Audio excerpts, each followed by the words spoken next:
Para mí es una bendición, un privilegio estar en este lugar. Mi nombre, para los que no me conocen, es Jesús Herrera. Soy pastor de una iglesia aquí en Bogotá y bueno, hoy Dios nos ha dado el privilegio de poder compartir su palabra en esta bella casa, lo cual es una bendición. Y esperamos que el Señor siga obrando y moviéndose como lo ha hecho durante toda esta mañana. Amén. Apocalipsis, capítulo número 2. Y vamos a leer del versículo número 8 al 11. ¿Cuántos trajeron sus Biblias? ¿Cuántos trajeron sus Biblias? ¿Cuántos venían para la iglesia? Ay, de verdad que hay culto, vamos. Pero bueno, estamos en este lugar y damos gracias al Señor por su espacio, por este tiempo que nos permite vivir. Apocalipsis, capítulo número 2. Y vamos a leer, el texto aparece en pantalla, bueno, vamos a leerlo desde ahí todos entonces. Dice, y escribe al ángel de la iglesia en Esmirna, el primero y el postrero, y que estuvo muerto y vivo, dice esto. Listo. Yo conozco tus obras y tu tribulación y tu pobreza, pero tú eres rico. Y la blasfemia de los que se dicen ser judíos y no lo son, sino sinagoga de Satanás. No temas en nada de lo que vas a padecer. He aquí el diablo echará a algunos de vosotros en la cárcel para que seáis probados y tendréis tribulación por 10 días. Sé fiel hasta cuándo. Sé fiel cuánto tiempo. Una semana, un mes, un año, hasta la muerte. Y yo te daré la corona de vida. El que tiene oído, oiga lo que el Espíritu dice a la iglesia. El que venciere no sufrirá daño de la segunda muerte. Amén. Padre, en esta mañana te damos gracias por tu amor, por tu presencia, porque tú estás en este lugar. Nos acercamos, Señor, a tu palabra de la manera más reverente y te pedimos que hables a nuestro corazón, que desafíe nuestra vida y que tu palabra nos forme y nos instruya. Señor, ya nos has permitido adorarte por medio de la alabanza y la adoración. Ahora apartamos este espacio para acercarnos a tu santa palabra y que ya sea el centro de nuestros corazones. Dejamos este tiempo en tus manos, en Cristo Jesús. Amén y amén. Tome su lugar, es tan amable. Mira a la persona que tiene a su lado y dígale firmeza en medio del sufrimiento. ¿Cuántos de los que estamos aquí hemos tenido problemas? Levante la mano el que nunca ha tenido problemas. Levante la mano el que tiene problemas. Levante la mano el que dice ya Dios se pasa. Señor, ¿cuántas más, Señor? Hoy quiero que nos acerquemos a estudiar en este tiempo, en este espacio de tiempo, una de las iglesias. Usted sabe que Apocalipsis es escrito en un contexto de esperanza, de persecución, y hay una sección que es dirigida a 7 iglesias. Esta mañana quiero que miremos a esta segunda congregación a la cual se dirige el Señor, que es a la iglesia de Esmirna. Esmirna, cierto, era una comunidad a la que, a diferencia de Éfeso, que es la iglesia anterior, el Señor no tiene que reprocharle nada. Todo lo contrario, a Esmirna Dios da un mensaje de consuelo, un mensaje de fortaleza, porque era una iglesia que estaba pasando por situaciones difíciles, por pruebas, por angustias. La iglesia de Esmirna estaba situada ¿en dónde? En la ciudad, obviamente, de Esmirna. Esta ciudad estaba allá al norte, cierto, de Éfeso. Y lo curioso es que en Esmirna había un templo enorme sobre la diosa principal de Roma. Aparte de eso, allí en Esmirna se hizo un honor o un templo a Tiberio y se adoraba todo el senado romano. En Esmirna vivía una comunidad de judíos que no querían a la iglesia cristiana.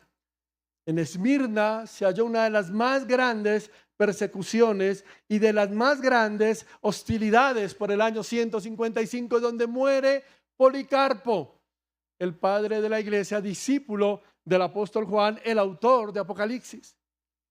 Todo esto para que miremos que hoy en día muchos de nosotros hemos permitido que nuestro corazón se llene de dudas, de temores, de inseguridades a causa de las situaciones que vamos a vivir. Día a día enfrentamos situaciones que nos desafían en nuestra fe. Pero la respuesta a cómo enfrentar estas crisis es lo que el Señor Jesucristo le va a decir a esta iglesia que está en un momento de tribulación. 3 aspectos quiero dejar con usted en esta mañana. Aspecto número 1. Dígale que tiene a su lado. Podemos tener. Dígale, mira el que tiene a su lado. Escoja lo que igual le va a hablar. Dígale, podemos tener firmeza en medio del sufrimiento por la descripción de quién es el Señor. ¿Cuál es el problema de las crisis y las tribulaciones? Que no conocemos a Jesús. Y como no conocemos a Jesús, no sabemos cómo enfrentar las crisis. El autor, ¿cierto?, está hablando, el versículo número 8. Escribe el ángel de la iglesia. ¿Quién es el ángel de la iglesia? Jesucristo. Y el Señor Jesús está escribiendo a una iglesia perseguida. Y Cristo, que es el remitente de la iglesia, les da 2 cualidades de quién es Él. Le dice, yo soy el principio y el fin, pero también yo soy el que ha vencido la muerte. Y estas 2 cualidades le permiten a la iglesia que está siendo perseguida enfrentar el sufrimiento. ¿Qué implican estas cualidades? Lo primero, se presenta como el eterno soberano. Cuando encontramos que el autor bíblico nos dice el primero y el último, si usted ha leído el Apocalipsis, se da cuenta que Apocalipsis 1 abre con esto, de Apocalipsis 22, 13 cierra con esto. Pero ¿qué es lo importante del primero y último? Que es la manera como Dios se presenta a todo el pueblo de Israel. Es la forma como el judío concebía a Dios. Y cuando el judío pensaba en Dios, ¿en qué Dios pensaba? En el Dios que les sacó con mano poderosa de Egipto, en el Dios que les permitió enfrentar naciones enteras, en el Dios que les entregó a Canaán, ¿cierto? Para que entraran y conquistaran esta tierra. Cuando el pueblo entiende o escucha a Jesús diciendo yo soy el primero o el último, lo que están entendiendo es el Dios del Antiguo Testamento, el Dios poderoso, el Dios protector, el Dios que se revela, sigue presente en Jesús. Y ese Dios que está ahí, que se revela, que cuida, que provee, sigue estando presente hoy en día en medio de la iglesia. ¿Cuántos lo creen? Sigue cuidando, sigue sosteniendo, sigue diciendo, no importa la situación, el primero y el último. Es una manera de decir Dios está por encima de todo. Hay un concepto en la teología que se llama la providencia divina.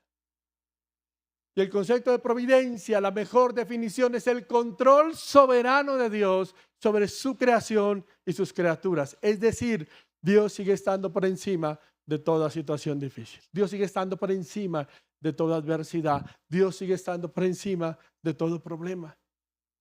Por eso que luego Jesús se va a presentar como el que murió y está vivo. ¿Eso qué implica? El vencedor de la muerte. Había una, bajo pena de muerte, en Esmirna, estaba gobernando, algunos dicen que Nerón, otros dicen que otro emperador, se me escapa el nombre en este momento, pero el hecho era que si no adoraban a César morían. Bajo pena de muerte estaba ahí. Y cuando Jesús les está diciendo, yo soy el vencedor de la muerte, ¿qué les está diciendo Jesús? Ustedes como creyentes deben recordar que la muerte para usted y para mí no es el final de la historia. Hay mucha gente que le tiene miedo a la muerte. Hay gente, hermano, que hace lo que sea por extender sus años de vida.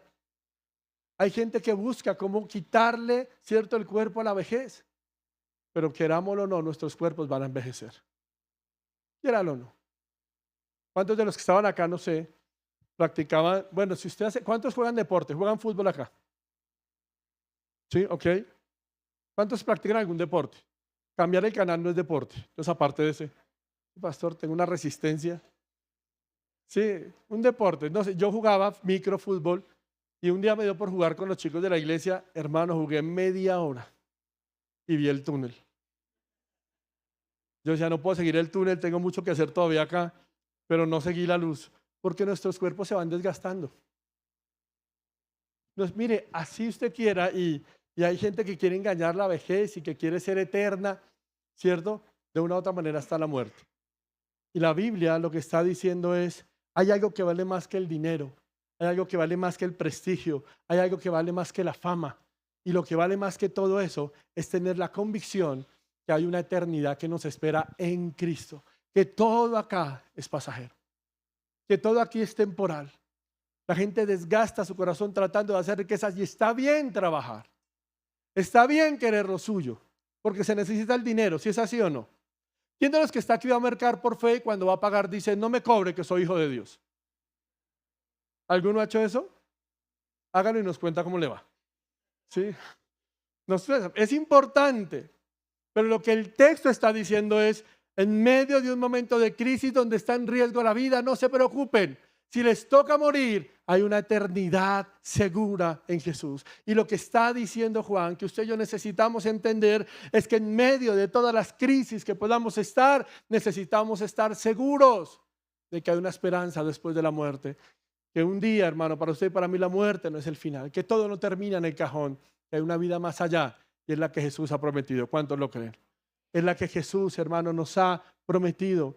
Por eso es que debemos entender que la gracia que salva, dice Jesús, es la misma gracia que sostiene, es la garantía de seguridad. ¿Qué es lo que va a decir el apóstol Pedro? Primera de Pedro, capítulo 5, 10, dice, después que hayan padecido un poco de tiempo, Él mismo nos perfeccione, Él mismo nos afirme, Él mismo nos fortalezca. Lo que está diciendo la Escritura es que todos vamos a sufrir. Todos vamos a tener tribulación, pero que es por un poco de tiempo. Una noticia que usted no esperaba, un dictamen médico que usted no esperaba, una muerte de un ser amado con la que usted no contaba, una situación que se sale de sus manos. Pero lo que está diciendo la Biblia es que cada situación de crisis que vivimos es solo por un poco de tiempo, porque Dios está en control de todo. ¿Cuántos lo creen? A Dios nada lo toma por sorpresa. Es lo que está diciendo Pedro. Vamos a padecer, pero vamos a padecer por un poco de tiempo. Pero ¿por qué padecemos? Es la pregunta. ¿Por qué sufrimos? Porque nuestras pruebas están edificando nuestro carácter como cristiano. No hay mejor oportunidad de conocer el carácter de un creyente que en las pruebas. Cuando todo está color de rosa, qué bonito es amar al Señor, si es así o no. Cuando usted tiene todo en su mesa, cuando usted tiene para pagar servicios, cuando usted, hermano, le va súper bien en su trabajo, pues qué bueno. Pero cuando hay crisis, cuando no hay para pagar un recibo, cuando lo echan de su trabajo y usted no contaba con eso, cuando el problema en la empresa se pone duro, es por eso que cuando la Biblia dice, Él mismo os perfeccione, dice Pedro. Esa perfección de qué está hablando, no está hablando de ser completo, de ser totalmente bueno. Algunos piensan que perfección es igual en la Biblia a no tener errores. Pero cuando usted y yo leemos la Biblia, ¿en qué idioma la leemos? En español. Pero ¿en qué idioma fue escrita la Biblia? En griego. Hay muchas palabras para perfeccionar. Algunos autores traducen perfección como madurez, teleios. Pero aquí Juan está hablando de madurez, ¿cierto? Con la misma palabra que usó Jesús cuando le dijo a los discípulos, necesito que remenden redes.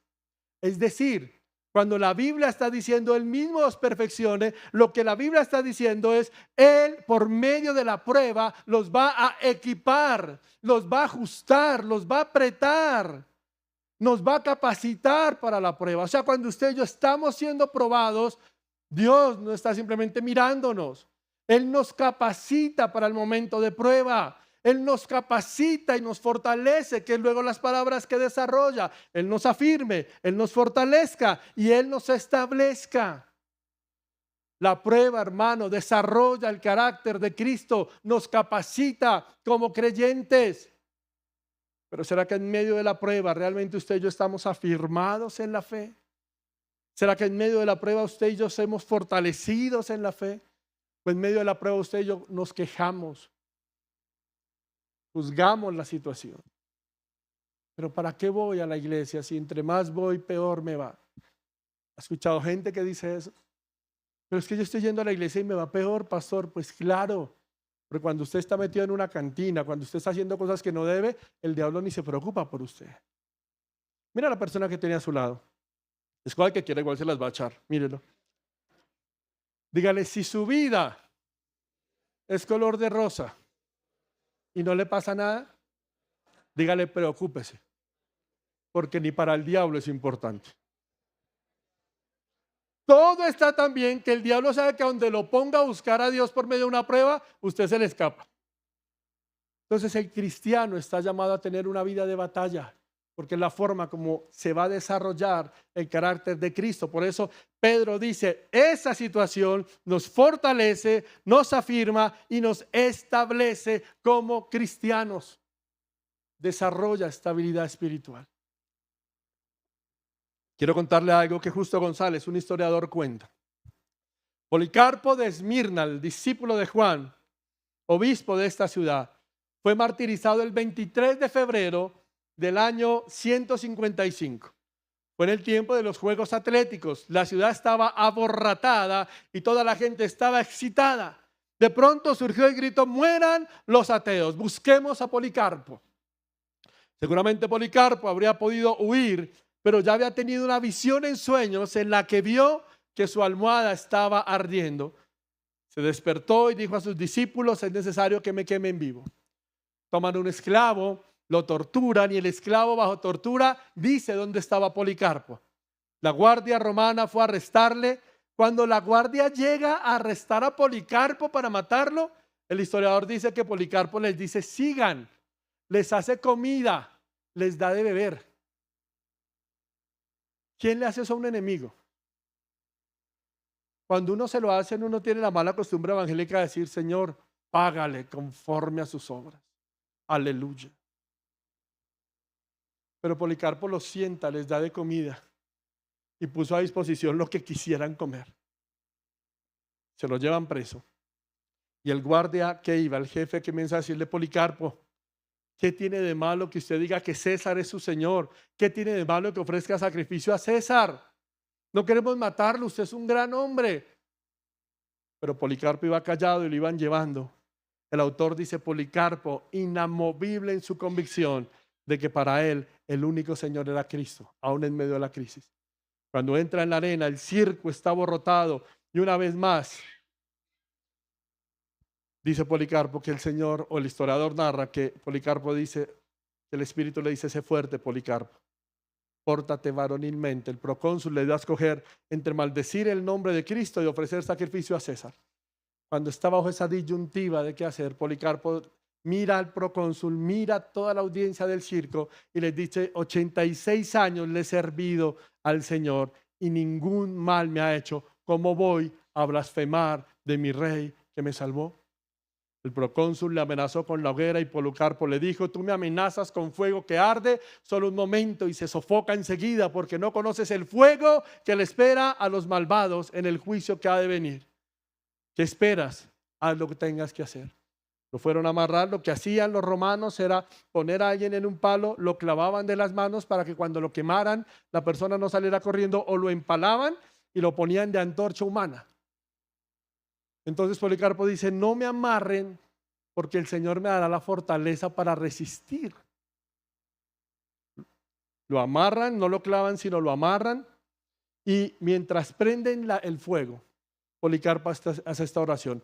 ¿Qué oraríamos usted y yo? A veces usted y yo, por una enfermedad, no queremos más de Dios. Por una situación, no queremos más de Dios. Por alguno de los que están acá alguna vez le han dicho, ¿le vamos a matar por su fe? Algunos le han dicho, usted va a morir si no niega a Jesús. ¿Alguno está en esa condición? ¿Le ha pasado? Policarpo, en medio de estar ahí preso, listo para que prendan la llama, dice, Señor Dios poderoso, Padre tú amado y bendito, Hijo Jesucristo, por medio de quien hemos recibido pleno conocimiento de ti, Dios de ángeles y poderes y de toda la creación y de toda la familia de los rectos que viven ante ti. Yo te bendigo por concederme este día y hora el poder de participar entre el número de mártires de cáliz de ti por Cristo, por la resurrección a vida eterna. Sea yo recibido hoy entre ellos delante de ti como sacrificio rico y aceptable, como tú, el Dios de verdad, sin engaño, has preparado de antemano cumplir tu propósito. Y mientras orabas tú al Señor, simplemente le prendían fuego. La historia dice que lo quemaron vivo. La historia es el hecho fidedigno. La tradición dice que el fuego no lo consumía y que le clavaron una lanza y botó agua y apagó el fuego. Eso ya es toda una tradición, pero la historia nos dice que el gran hombre de Dios muere quemado, vivo. Porque hermanos, él conocía quién era el Señor que estaba con él en medio de las pruebas. La iglesia de Esmirna entendía que en medio de la necesidad y de la aflicción, el eterno soberano y el que vive y reina por los siglos está con ellos. En medio de la crisis que usted está viviendo, ¿tiene claro quién es Jesús para usted? En medio de la crisis que está viviendo, ¿tiene claro qué está haciendo Jesús en usted? ¿O simplemente se fija en la situación y se olvida que Jesús está ahí? ¿Está conmigo hasta ahí? Segundo aspecto que quiero dejar esta hora. Mira al otro para que no piense que lo cogió entre ojos. ¿Cierto? Ah, me cogió solo a mí hoy. Dígale, podemos tener firmeza en medio del sufrimiento cuando hay un evangelio claro. El versículo 9 nos va a decir, yo conozco tus obras, ¿cierto? Y tu tribulación y tu pobreza, pero el rico y la blasfemia de los que dicen ser cristianos y no lo son, sino son sinagoga de Satanás. Si hay algo que nos debe dar consuelo a nosotros como cristianos, es saber que Dios conoce nuestras pruebas. Dios no se levantó un día diciendo, ay, hoy están pruebas, no me di cuenta a qué hora se metió ahí. ¿A qué hora le pasó lo que le pasó? ¿Cómo así que amaneció enfermo y yo no me di cuenta? No. Dios conoce nuestras pruebas. Es más, la Biblia dice que Dios es angustiado en nuestras angustias. Y eso debe ser algo maravilloso. ¿Cuántos son padres acá? ¿Sí? ¿Cuántos hemos tenido hijos que se han enfermado? ¿Y a usted no le ha pasado que usted quisiera que el procedimiento médico que le van a hacer se lo hicieran a usted? Y usted dice, y le duele ver a su hijo sufrir, pero no puede hacer nada. Es hermoso lo que dice Isaías. En toda angustia, dice Isaías 63:9. En toda angustia de ellos, Él fue angustiado. En toda angustia, Dios se angustió con ellos. Y el ángel de su faz los salvó y en su clemencia los redimió. Dios no es indiferente a nuestro sufrimiento. Dios no es indiferente a nuestra necesidad. Y la iglesia de Esmirna estaba enfrentando intensa opresión por causa no solo de los romanos, sino de los judíos. Y Jesús les está diciendo, yo conozco lo que está pasando. ¿Por qué estaba perseguida la iglesia en Esmirna? Tres cosas. La primera, porque bajo decreto de muerte todo el mundo tenía que decir que César era el Señor. Y la iglesia sabía que solo había un Señor, que era Jesucristo. ¿Cuántos lo creen? La segunda, hermano, es que la iglesia de Esmirna no participaba en todo el concepto pagano de Roma. En Esmirna, allí donde estaban, se adoraban al dios Zeus, Apolo, Afrodita, Esculapio, que es el dios de la medicina. Se adoraba a Cibeles, que era la madre de todos los dioses romanos. Entonces, todo Esmirna adoraba a estos dioses, pero la iglesia estaba firme, parada en yo no voy a adorar a otros dioses. ¿Cuántas veces usted y yo, hermano, de la presión social terminamos adorando o vendiendo nuestros principios? Porque nos persiguen, porque nos dicen, pero usted es cristiano, pero no sea evangélico. No sé si le han dicho, yo conozco cristianos y hacen las cosas que nosotros hacemos, entonces no sea fanático. Miren, algo tan sencillo, cuando usted de pronto está en un grupo de amigos y le dicen, tómese una, pues que su pastor no lo deja. Entonces la gente para quedar bien, ¿qué dice? Estoy tomando droga. No puedo, el médico no me deja. Venga, hágase negocio. La empresa tiene mucha plata. Usted y yo trabajamos duro, nos merecemos esa comisión. La empresa no valora nuestro tiempo. Oiga, pues sí. Es una manera en que Dios me bendice. Y voy a diezmar de eso, Señor.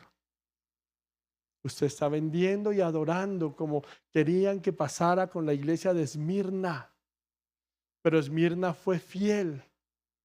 Esmirna se paró firme y afrontaba aún cuando dice judíos sinagoga de Satanás. Eso es un contexto cultural muy fuerte porque la sinagoga era el lugar de culto judío. Y lo que está diciendo Juan es que los mismos que buscaban y adoraban a Dios son los que están atacando a la misma iglesia. Hermano, no todo el que me dice Señor, Señor es creyente. No todo el que venga a la iglesia, no hablo de iglesia Inspiration, sino iglesia como cuerpo de Cristo, es creyente. Dígale que tiene a su lado, mire de quién se rodea. En medio de la crisis y la tribulación, rodéese de personas idóneas. Ay, hermano, es que me va tan mal con mi esposa. Camine, le presento una amiga. Ay, hermano, es que no sé qué hacer. Camine, nos tomamos una. Esas no son personas idóneas. ¿Está conmigo hasta allá? Personas que le digan, no sabe qué hacer, oremos. ¿Cómo ayudamos su hogar, su familia? ¿Cómo estamos en su problema? Pero Esmirna, los judíos que profesaban buscar a Dios, los llama sinagoga de Satanás. Los mismos que adoraban a Dios terminaron adorando todos los ídolos romanos y vendiendo, hermanos, sus principios.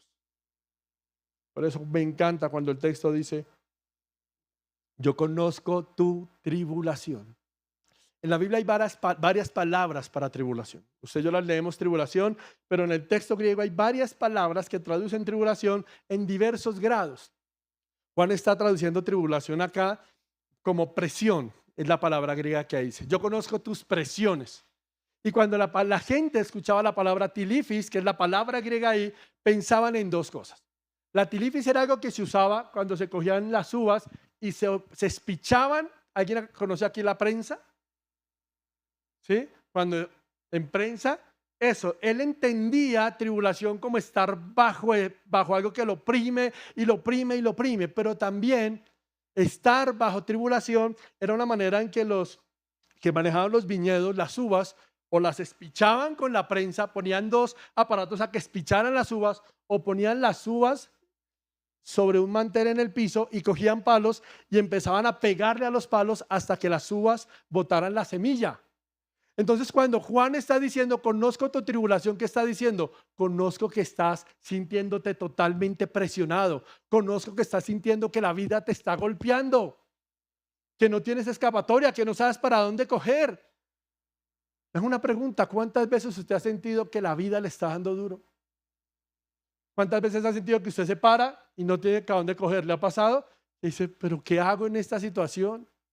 Donde agarre no hay salida. ¿Le ha pasado eso alguna vez? Y usted dice, ¿pero qué voy a hacer frente a esto? Mire que hace muchos años, yo tengo dos hijos, una hija y un hijo, y mi esposa estaba embarazada del niño menor, Juan Pablo. El diagnóstico médico fue que la placenta envejeció y había que hacer una serie de controles diarios y exámenes día por medio. En uno de esos,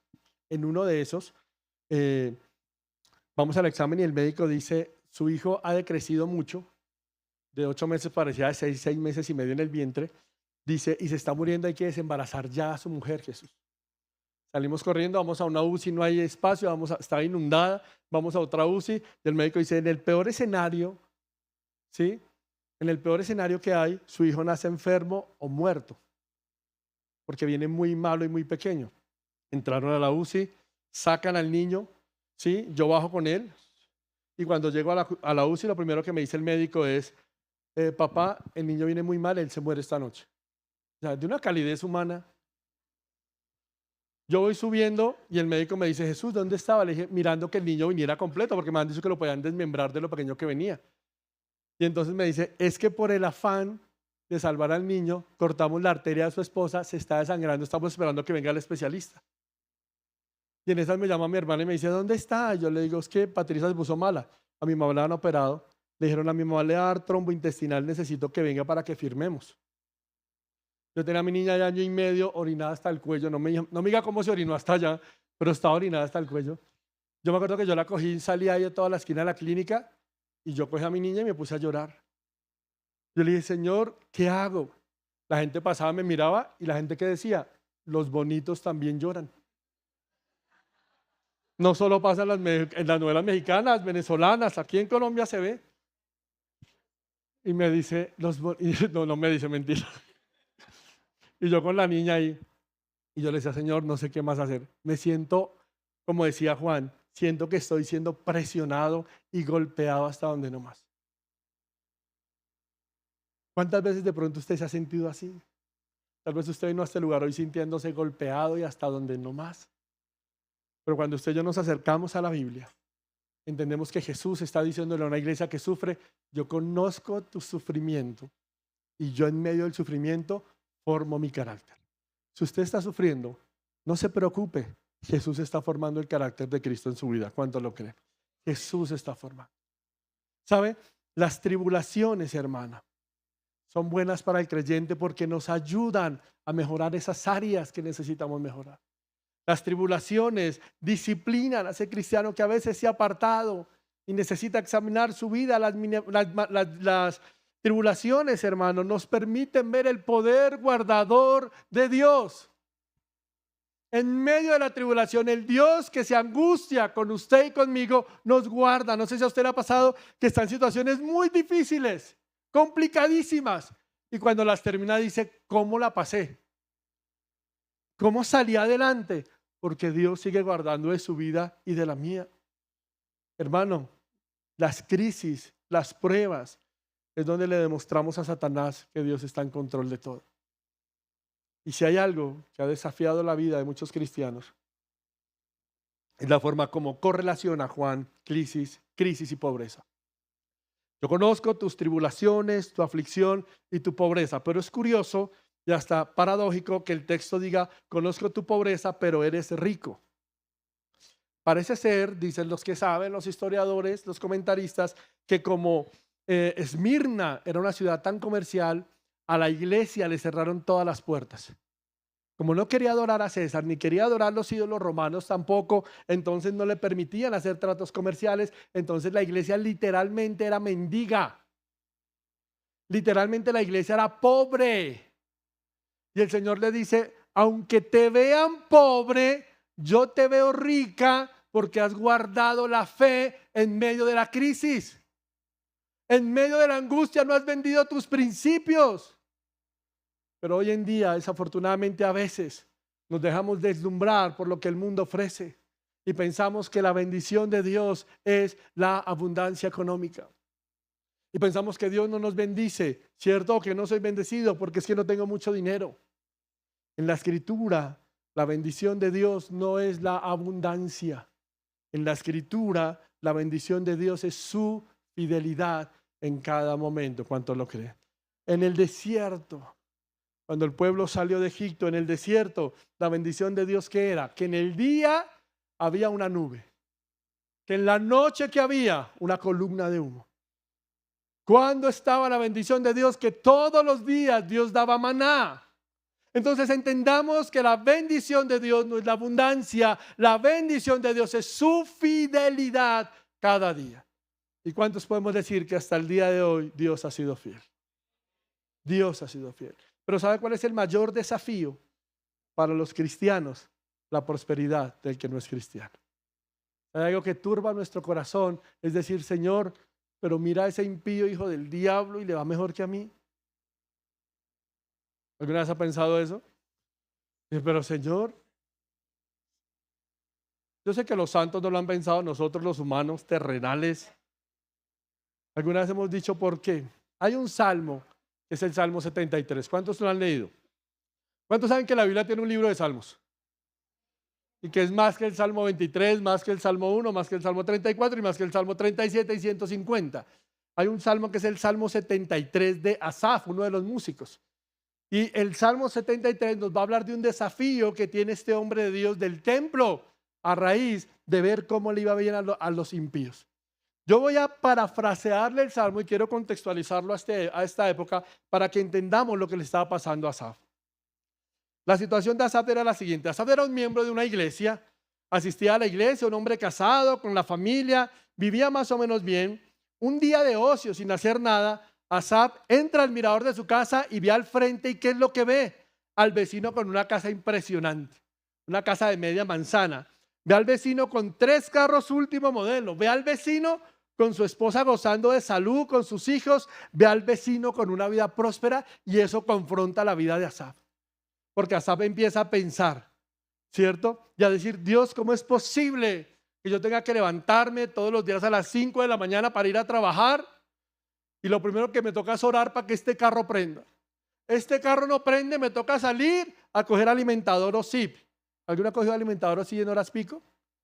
Eso es una prueba de fe, hermano, ¿cierto? Dice, pero este vecino sale tarde a su oficina. ¿Cómo es posible?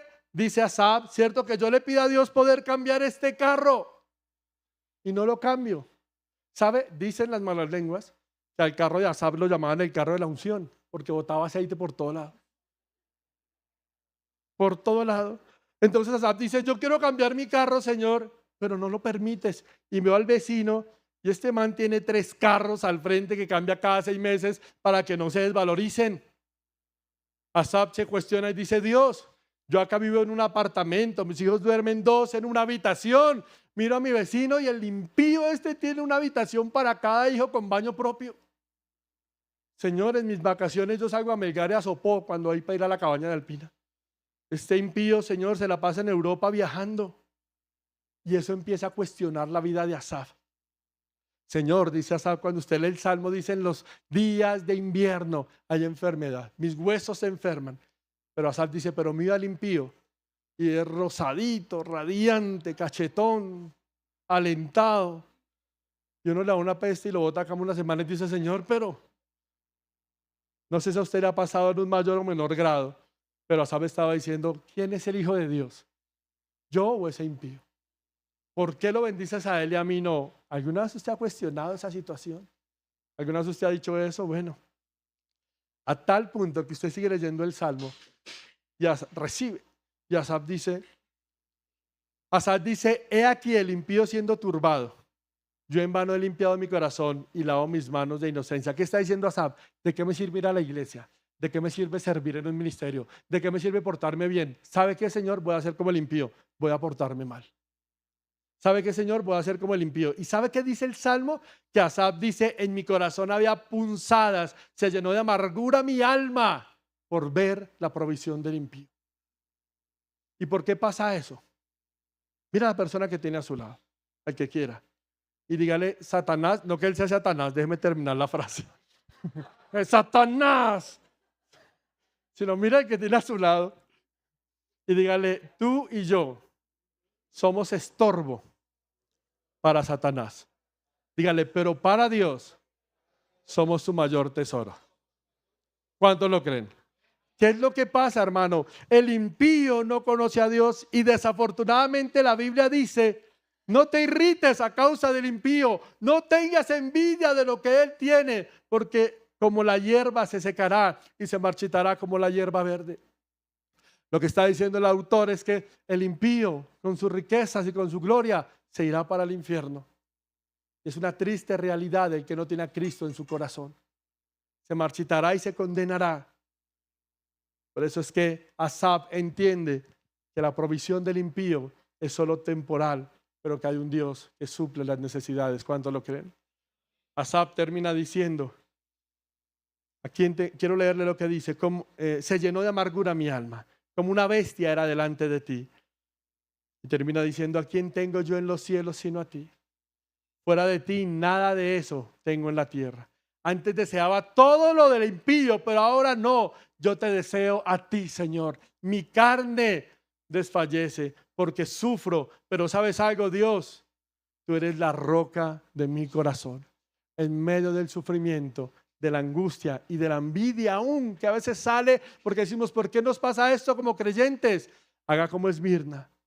A Esmirna Dios le recuerda su aflicción, su absoluta pobreza, pero le recuerda que hay un Dios que le ve, que le provee, que le cuida y que estará para él después de la eternidad, que le cuidará y que le guardará. ¿Dónde está puesto su corazón? ¿En dónde tiene colocado su corazón? ¿En dónde tiene colocada su vida? Colóquese en pie y quiero leerle el tercer aspecto para que oremos.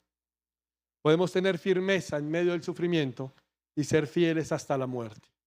No temas, dice la Escritura, porque yo estoy contigo. ¿En qué situación viene usted el día de hoy? ¿Con qué crisis viene el día de hoy? ¿Con qué aflicción viene el día de hoy? El apóstol Juan le está diciendo a la iglesia de Esmirna, no temas en nada lo que vas a padecer. Y el mismo espíritu que habló a la iglesia de Esmirna, habla a usted y a mí. No temamos, porque hay una corona de vida prometida para usted y para mí. ¿Cuánto lo creen? Pero es al que venciere. Y el que vence es el que tiene la capacidad de confiar en el que ha prometido estar con nosotros.